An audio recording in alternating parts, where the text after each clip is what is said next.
What's up, guys? What's up, Springers? How are you guys doing? Como é que vocês estão? Tudo bem? Welcome to another Springcast. Bem-vindos a mais um Springcast. E agora eu só estou, vocês perceberam já que eu só estou trazendo gente importante, tá? Ou então que tem que ser importante com um olho muito bonito. Vocês não vão conseguir ver daí, mas tem um olho azul bonito. E o que a gente vai falar hoje, guys? Cara, é um podcast especial. A gente já fez alguns podcasts falando de idiomas, falando de viagens, falando de lifestyle, falando de criação de família. Mas um dos podcasts que a galera mais gosta de ouvir, believe me, é um podcast na parte de finanças. Então, vamos entender quem é esta pessoa e o que ela vai trazer na mesa para nós. Por favor, se apresente. Yeah. Can't stop me now. Muito obrigada. Primeiro é um prazer estar aqui. Obrigada mesmo por ter me convidado. E vou falar do que eu mais gosto, né? Que é finanças, planejamento financeiro. Bom, para quem não me conhece, meu nome é Francine Santos. Eu tô aqui no Japão já tem 14, acho que é 14. Depois de um tempinho a gente já vai parando de contar. Mas verdade. são 14 anos já. E, bom, meu trabalho é realmente nessa parte de planejamento financeiro. Então, basicamente, eu entendo os objetivos que as pessoas têm e ajudo elas a montar um plano ali, uma estratégia para poder chegar naquilo de fato, né? Então, a gente ouve muito falar de sonho, né? Então, assim, o sonho é aquilo que fica só lá na cabeça. Então, vamos transformar isso num objetivo, em meta e saber para onde a gente está indo. Então, Legal. Cara, vai ser o primeiro podcast que a gente faz junto. A gente nunca tinha feito nenhum podcast. Então, e eu não sou ainda, pelo menos, cliente da Francine. Ainda. Então, estou tomando a cadeira de vocês aqui agora. Serei aqui, quero entender tudo. Quero saber o que você faz, como que funciona isso. Mas antes, o pessoal gosta de saber um pouco do background. Conta pra gente um pouquinho do seu background. Você falou que tem 14 anos de Japão. E aí, como que foi isso? Ou Brasil? Conta um pouquinho de você pra gente. Guto, eu sou uma pessoa que eu trabalho, eu empreendo desde, sei lá, de 5 anos de idade. Por que você fez assim? Porque com 5 anos de idade a gente não empreende. Ah, tá bom. 5 anos. O que eu fazia? Eu morava num lugar bem do interior, assim, eu vim de uma família bem humilde, bem simples. E eu pegava bichinho, sei lá, sapinho, coisa, eu colocava nos potinhos, assim, ó, e eu chamava a molecadinha pra ver, cobrava, tipo, 25 centavos. Colocava no burro, assim, ó. Então, eu sempre me virei, eu fui uma pessoa que eu sempre me virei. Com 9 anos, eu tinha um tio que tinha uma empresa, tio, faz uns papelzinhos lá, eu ia entregar, e ele me pagava um pouquinho. Então, Legal. eu sempre me virei. Não era nada, assim, que eu precisava ajudar em casa, mas eu sempre gostei de ter o meu dinheiro e fazer minhas coisas. Então, eu sempre me virei.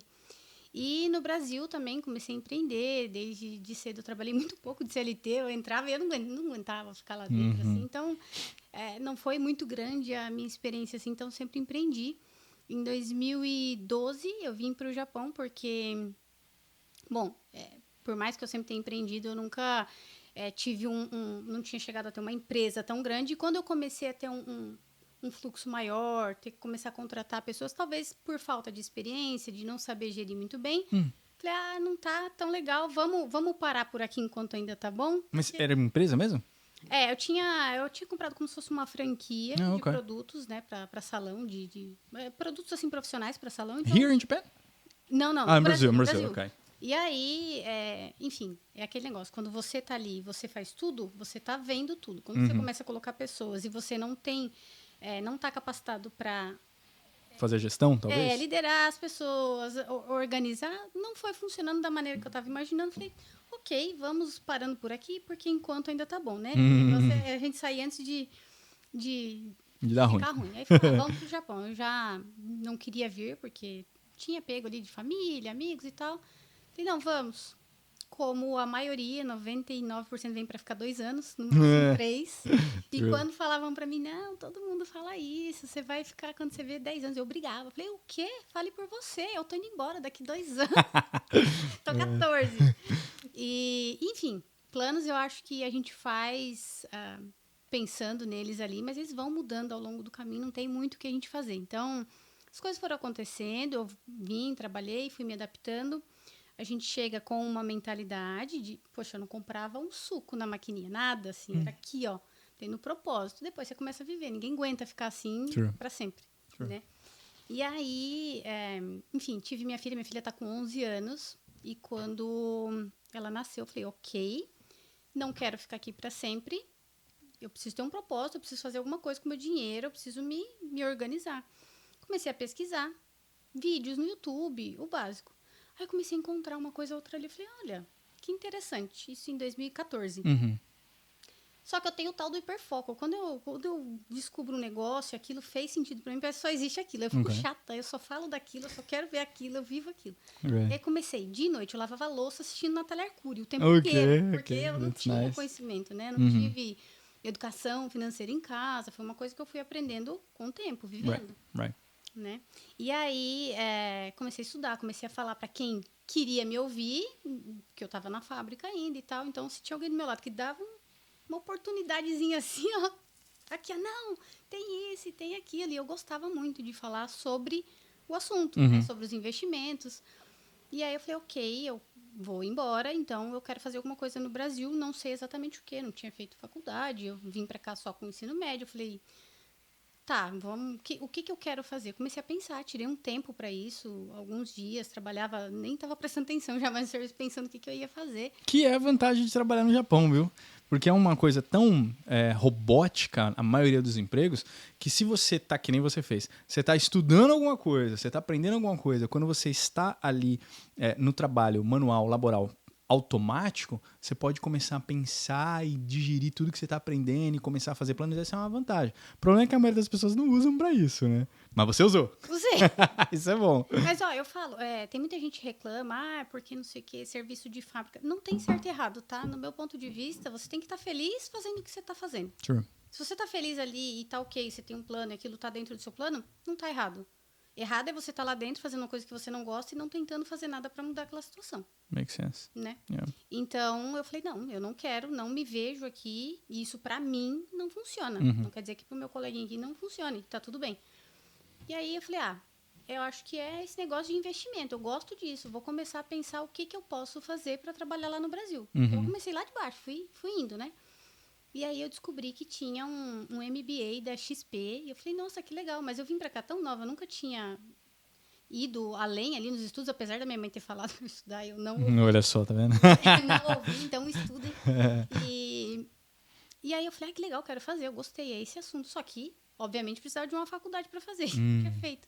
Falei, ninguém vai me dizer o que eu posso e o que eu não posso, então eu vou fazer. Aí fui, me inscrevi, fiz prova, entrei, falei, meu Deus, agora eu vou ter que fazer. Acabou. Então fui meio que no susto, fiz. E aí estudei, foi mais tempo estudando. E isso já tinham passado alguns anos eu fazendo e aplicando para mim e para os meus amigos que eu tinha em volta, né? E aí, eu ia para essa área de... Eu gostava muito de investimentos. Falei, vou para essa área de assessoria. Porém, mais uma vez, os planos a gente faz e eles vão mudando, né? Eu falei, tá, não vou mais para o Brasil, vou ficar aqui. Algumas coisas aconteceram na minha vida pessoal. Eu falei, não, vou ficar por aqui. E foi onde eu comecei a encontrar o planejamento financeiro. Porque um dos pré-requisitos para assessoria é que você esteja residindo lá no Brasil. Eu não estava, então não poderia continuar. Falei, não, ok. Quando eu conheci essa parte do planejamento financeiro, me brilhou os olhos, porque eu sempre falei, eu vim nesse mundo, não é para só passar, né? A gente tem que deixar alguma coisa para as pessoas, a gente tem que ser útil de alguma maneira. E eu não estava sendo útil na minha cabeça ali dentro apertando um botão, tava só pro dono da fábrica, enchendo o bolso dele. Falei, não. Então, eu falei, gente, é a forma que eu tenho de poder ajudar de alguma maneira. Eu falei, e tem muita gente aqui que fica preso nessa rotina e acaba não tendo tempo, cabeça, e a vida vai passando. Né? A gente vê tantas histórias aqui, o pessoal vem, fica 20, 30 anos e that's it, né? Né? Então, foi a forma que eu encontrei de poder ajudar e de alguma maneira. Então, foi através do planejamento. E eu vi várias vidas mudando. A minha mudou depois que eu tive um planejamento, porque uma coisa é você estar trabalhando e juntando um dinheiro sem um propósito muito certo, sem saber exatamente onde você está indo. Você ter um plano é outra coisa, é o seu porquê. Você tem que ter o seu porquê ali muito claro, porque nem todo dia a gente quer levantar e fazer o que a gente está fazendo. Só que se você tem um porquê, você sabe o porquê que você está fazendo aquilo ali, você vai. Entendeu? Não importa. Tem até um livro, não sei se você já leu, que é do Simon Sinek, que é Why? Find Your Why, something like that, eu não lembro. Encontre o seu porquê, ou enfim, que fala justamente... Não, ele chama Golden Circle. Ah, que tem nada a ver. Não tem nada a ver o nome. Mas já ouviu esse? Golden Circle? Eu não li. Círculo de Ouro, né? Golden o Circle. Não sei se em conceito, português. Sim, mas eu não cheguei a ler o livro ainda, não. Ele fala, é muito legal para quem não leu ainda. O conceito, ele é justamente assim, dentro do Golden Circle, a primeira layer, a primeira camada é que as pessoas elas sabem o que elas fazem. Tá? Então essa é a primeira, o what. O que elas fazem. Então se eu chego para alguém e falo, ei, o que você faz? Ah, eu trabalho na fábrica. Só usando exemplo aqui como Japão. Tá, legal. Tá, e a segunda layer é how. Como você faz o que você faz. Aí nem todo mundo sabe. Como funciona o que você faz? Vou até contar bem rápido uma história engraçada. Uma das fábricas que eu cheguei para trabalhar, quando eu cheguei para trabalhar na fábrica, me colocaram num lugar que eu tinha que fazer transporte dentro da fábrica de uns copinhos. Parecia um copinho, assim, não tem nem como te explicar. É um copinho, pensa num copinho. Tá. E eu olhei aquele copinho, eu falei pro Tantoshi, eu falei, cara, que legal, né? O trampo é tranquilo e tal, mas o que faz esse copinho? Da onde que é? Ele falou, não sei. Eu falei, mas você tá aqui há quanto tempo? Ele falou assim, há 10 anos. Eu falei, cara, você nunca teve... Primeiro dia eu perguntei. Eu falei, você nunca teve curiosidade pra saber onde vai esse copinho, cara? Eu quero saber o que eu vou fazer. O que eu vou fazer? O que essa fábrica... A fábrica inteira, gigante, fazia um copinho. Eu falei, não é possível. De onde é esse negócio? Sabe? Para que ele serve? Por que não pode ter furiô? Por que ele não pode ter risco? Eu quero entender. Por que eu tô Vai que a gente tá fazendo uma bomba nuclear aqui, ó, você nem sabe. E ele falou, cara, nunca pensei nisso. Eu falei, caramba, tá bom. Ele falou, vou descobrir pra você. Eu falei, por favor. Chegou no outro dia, eu cheguei na fábrica, o Tantosha chegou e falou, Guto, Tantoshi e o Hancho tava junto, os chefes, né? Eles chegaram e falaram, vem cá, o Bucho, o Kakaricho quer falar com você. Eu falei, cara, o que eu fiz? Segundo dia. E aí eles me levaram num outro prédio separado, um lugar bem bonito, escritório bem bonito, e aí eu subi e tal, e eu entrei. Eu lembro direitinho, cara, tinha até um tapete vermelho que levava pra sala do presidente. Oh. E aí quando eu entrei lá, tinha um motor dentro de um negócio de plástico, de vidro assim, e um motor cortado no meio. E aí o japonês falou, vem cá, é isso aqui que a gente faz. Esse copinho, ele cobre o pistão, e ele faz isso aqui e tal. E ele falou, eu chamei você aqui porque ninguém nunca tinha perguntado o que era esse copinho. Eu juro pra você. Eu me senti, né? Falei, caramba. E aí eu descobri o que era fazer aquele copinho.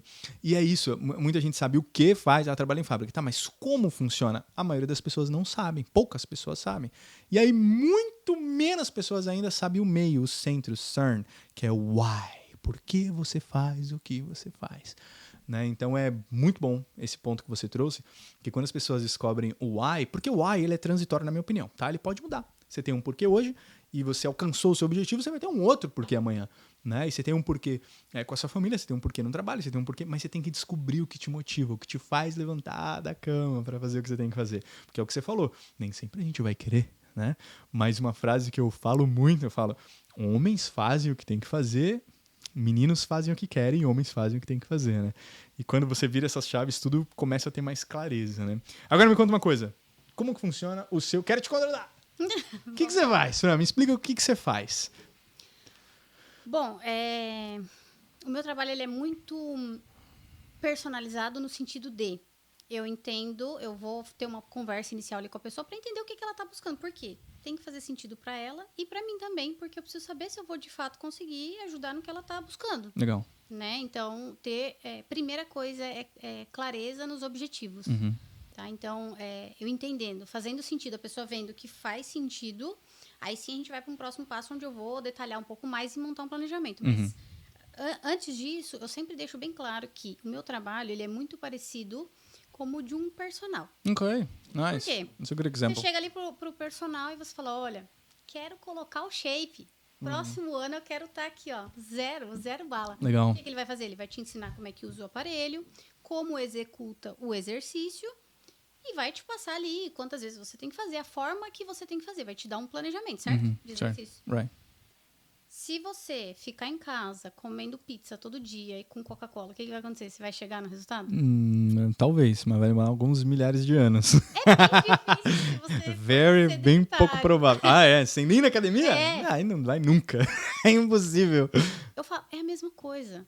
Então, Right. assim, é como se eu fosse um personal, só que da parte financeira, da vida financeira da pessoa. Falar, olha, a gente vai por esse caminho, vai funcionar dessa maneira. Só que no final do dia, quem vai lá passar o cartão dela é ela, não é eu. Sim, true. Não tô 24 horas com a pessoa para pegar ali na mão o dia inteiro e vigiar o que ela tá fazendo. O que eu vou fazer é montar um planejamento, colocar ali as nossas metas, mostrar para ela, mostrar como que ela vai fazer.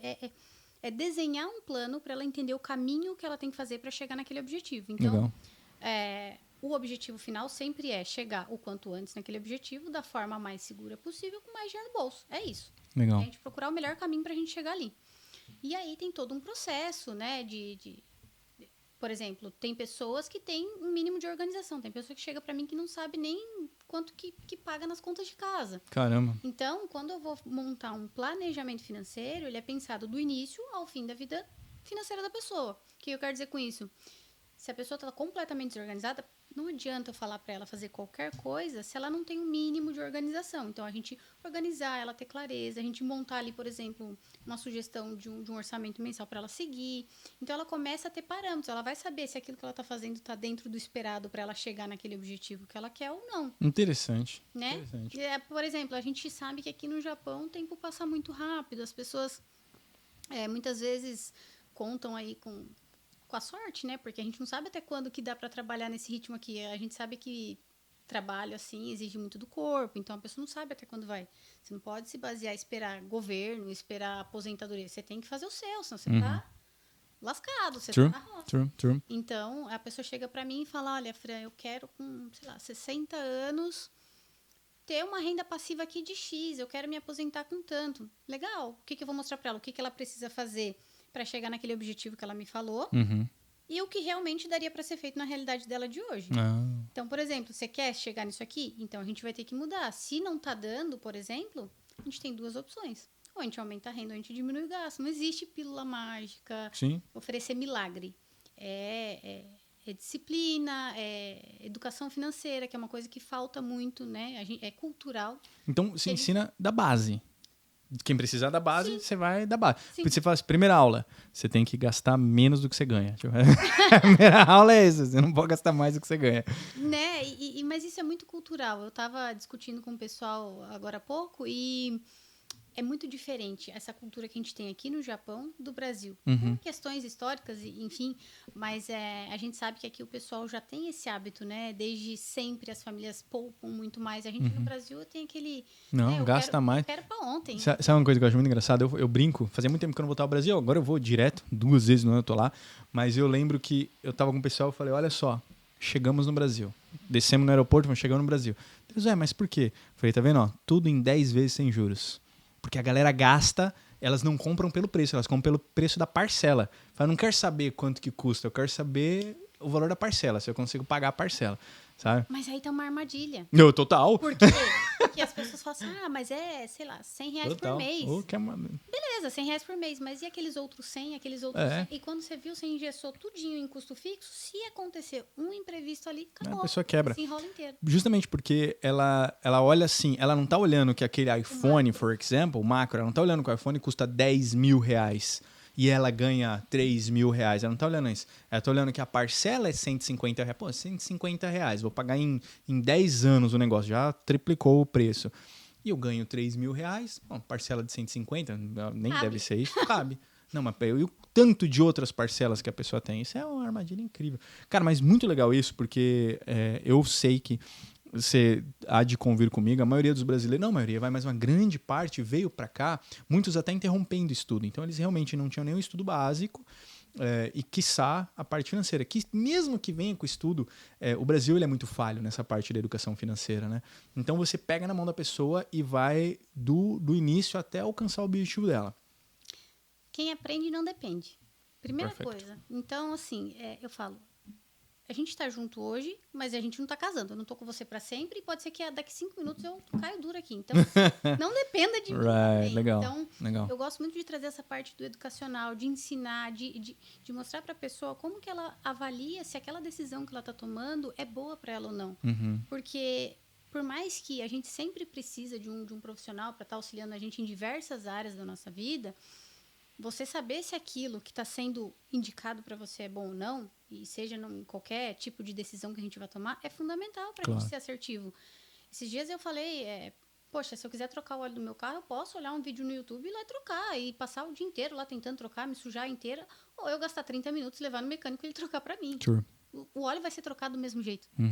É verdade. Então, a gente tem maneiras da gente ser mais assertivo, mais rápido e otimizar, né? Isso tem a ver o quanto a pessoa valora, o quanto ela põe de valor no próprio tempo, né? Eu quero gastar o dia inteiro fazendo isso, quanto que custa meu tempo? Não, meu dia custa 20 mil ienes. Quanto custa para trocar o óleo? 2. Eu vou lá então. Né? Porque a pessoa consegue fazer essa matemática. Bram, a gente vai fazer um episódio de uns 15 minutos. Eu acho que é legal. Eu vou levantar nas nossas redes algumas perguntas para você voltar e a gente focar só em responder pergunta. Boa. Fechou? Fechou. Como que a galera te encontra? Francine Santos JP no Instagram. De vez em quando eu tô por lá. Não falo que é todos os dias, mas eu tento. Você tá todo dia lá, velho. É mentira, tá lá todo dia. Tem dia que eu apareço ali, parecendo a Virgínia, com 1 milhão de stories. Tem dia que eu apareço de vez em quando, mas enfim, tô sempre por lá. Pode me chamar, que eu respondo sempre que eu posso. E é dessa forma, tentando trazer conteúdo pro pessoal, informação. Legal. Então tá bom. Então você já segue ela para você já aprender mais sobre essa parte de planejamento financeiro, mas também manda um direct, conversa com ela que eu tenho certeza que você vai se beneficiar muito. Thank you very much, man. Obrigado. Eu que agradeço. Obrigado. Muito obrigada. Thank you. And thank you for watching this video. Obrigado por assistir esse podcast. Daqui a pouco a gente volta com vários podcasts de vários temas. God bless you all. Spring your life. Bye bye. Yeah. Can't stop me now.